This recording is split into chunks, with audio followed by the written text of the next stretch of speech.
Assalamualaikum warahmatullahi wabarakatuh. Perkenalkan, nama saya Muhammad Arhandi Saputra dari kelas Informatika 103. Saya akan mempresentasikan UTS ICT Literasi. Soal nomor 1, apa yang dimaksud literasi TIK dan masyarakat 5.0, dan jelaskan hubungan keduanya. Literasi TIK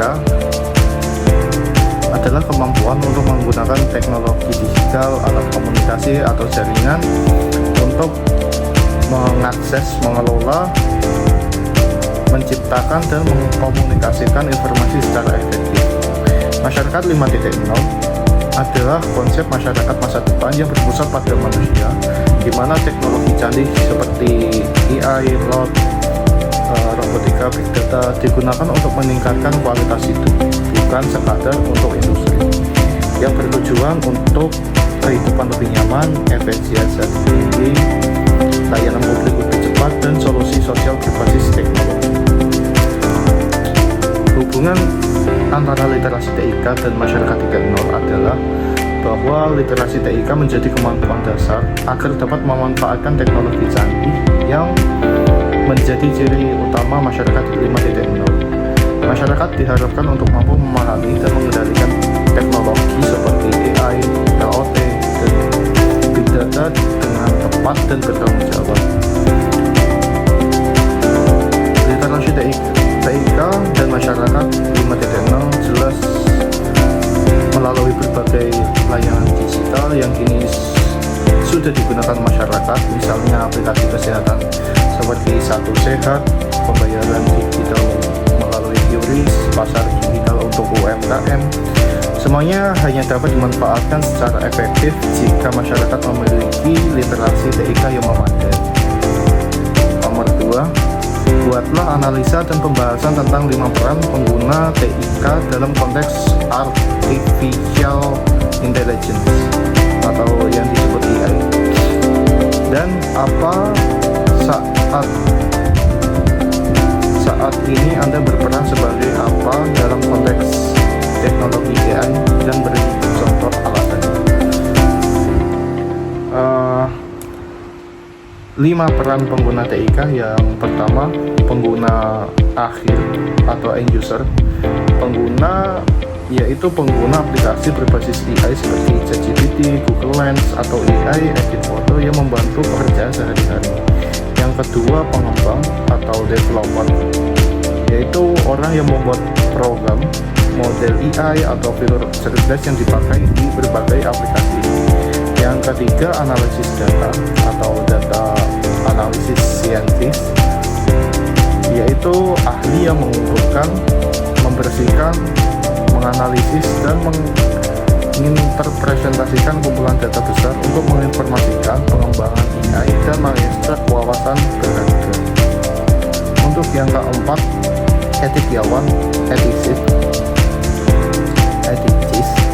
dan regulator, yaitu individu atau badan yang memastikan pengembangan dan penerapan AI dilakukan secara etis, adil, transparan, dan sesuai dengan hukum yang berlaku.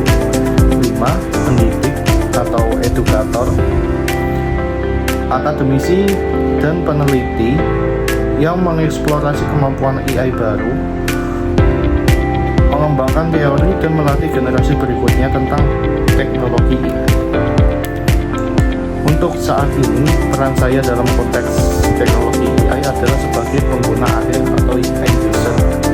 Alasannya, saya pengguna AI melalui beberapa aplikasi interaksi dan layanan yang sudah tersedia, seperti menggunakan alat bantu penulisan AI untuk meringkas informasi, dan digital assistant untuk belajar, membuat tugas, dan menyelesaikan masalah secara pribadi tanpa terlibat dalam pengembangan lanjutan. Untuk soal yang ketiga, jelaskan proses data mining di bawah ini beserta contoh untuk tiap-tiap kotanya.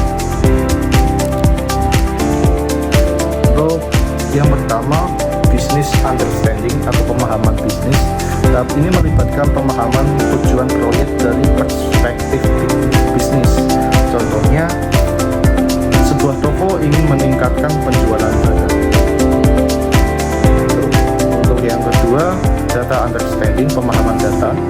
Tahap ini berfokus pada pengumpulan dan analisis awal data untuk memahami karakteristiknya. Contoh, sebuah toko mengumpulkan data riwayat pembelian barang yang dibeli bersamaan dan waktu belanjanya. Untuk yang ketiga, preparation atau persiapan data. Data dibersihkan, diintegrasikan, dan diformat ulang untuk pemodelan. Contohnya, menghapus data transaksi rusak dan mengelompokkan kategori produk. Untuk yang keempat, modeling atau pemodelan. Teknik data mining diterapkan untuk menghasilkan model. Contohnya, beberapa orang yang membeli mie instan sering juga membeli telur. Dan yang kelima, evaluation atau evaluasi. Model dinilai untuk memastikan kinerja akurat dan memenuhi tujuan bisnis. Contohnya, uji model penempatan barang guna untuk meningkatkan penjualan. Yang keenam, deployment atau penerapan. Model yang berhasil digunakan dalam operasional bisnis sehari-hari. Contohnya, produk mie dan telur diletakkan pada rak atau tempat yang berdekatan agar pembeli bisa membeli langsung keduanya. Sekian, itu saja dari saya. Terima kasih dan sampai jumpa.